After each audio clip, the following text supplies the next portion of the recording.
हमारी संस्कृति, हमारे संस्कार सदा रहें हमारे साथ। सब्सक्राइब करें तिलक। भक्तों नमस्कार, प्रणाम और हार्दिक अभिनंदन। भक्तों, तीर्थराज की संज्ञा प्राप्त प्रयागराज का धार्मिक, आध्यात्मिक, सांस्कृतिक और ऐतिहासिक महत्व है, क्योंकि यहाँ एक तरफ गंगा, यमुना और सरस्वती पतित पावनी नदियों का संगम त्रिवेणी क्षेत्र और प्रयागराज में महर्षि भारद्वाज और महर्षि लोमस का आश्रम है, तो वहीं महान राष्ट्रभक्त अमर बलिदानी चंद्रशेखर तिवारी आजाद अर्थात चंद्रशेखर आजाद बलिदान स्थल और प्रयाग संगीत समिति भी अवस्थित है। भक्तों, बड़े हनुमान जी का मंदिर सारी दुनिया का विख्यात मंदिर है। ये मंदिर भारत के राज्य उत्तर प्रदेश के प्रयागराज में संगम के समीप यमुना तट पर स्थित है।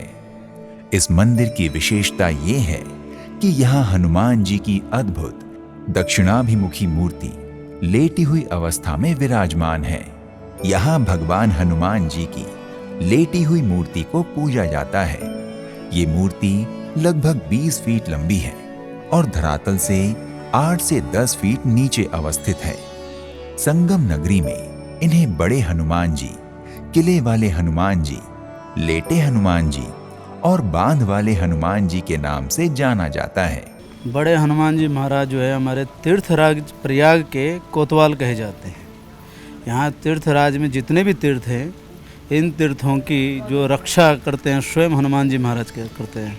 तो हनुमान जी को यहाँ तीर्थराज में कोतवाल भी कहा जाता है। आपने हनुमान जी को ढंग से देखा होगा, एक हाथ में उनके राम लक्ष्मण है और अहिरावण को मारा हुआ पैरों तले और पीछे मगर ध्वज। तो जब अहिरावण को मारा तो हनुमान जी का विशाल रूप हो गया था, बड़ा रूप। लेकिन संगम की भूमि पे इस मूर्ति का एक अलग महत्व है। इस संगम की भूमि पे हनुमान जी विश्राम कर रहे हैं, इसलिए इन्हें यहाँ लेटे हुए हनुमान जी के नाम से जाना जाता है। हनुमान जी की इस मूर्ति के बाएं पैर के नीचे कामदा देवी और दाएं पैर के नीचे अहिरावण दबा है। उनके दाएं हाथ में राम लक्ष्मण और बाएं हाथ में गदा सुशोभित है। माना जाता है कि यहाँ विराजमान बजरंग बली आने वाले भक्तों की सभी मनोकामनाएं पूर्ण करते हैं।